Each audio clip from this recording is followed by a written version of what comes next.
जय मिथिला मित्र लोकनि एकटा बात कहऽ चाहै छी अपने सब के जे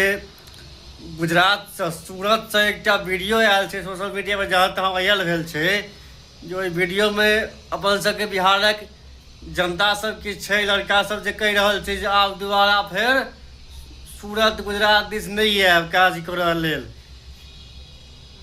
अखन के जे हालत छै गैस के समस्या के लऽ कऽ जे सब त्रस्त छथि ताहि के लऽ कऽ ओ सब जे आब गुजरात से दिल्ली से बम्बई से पंजाब महाराष्ट्र से जो सब जे गाम गेलखिन हैं तो जाय काल में रेलवे जंक्शन पर के वीडियो वायरल भेल छै जे कहलकै जे आब दोबारा नहीं आयब सूरत। तो हम हुनका सबके कहऽ चाहै छियनि जखन 10,000 रुपया ने बिका कर सब गोटे वोट दिल है कोई नेता के जाकर मंत्री विधायक के सांसद के जाकर 10,000 अभी केलक जाकर तो बिका गेल है के तहन आब ल जा सूरत में नहीं जेबो तो काज केना हेतै खेब केना पाई कहाँ से तो जे खेब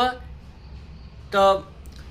वोट देव काल में 10,000 रुपया दऽ कऽ सब कीन लेलक वोट तो ई काने किना गेल आब दोबारा नहीं आयब फेर सूरत। हाय रे जमाना।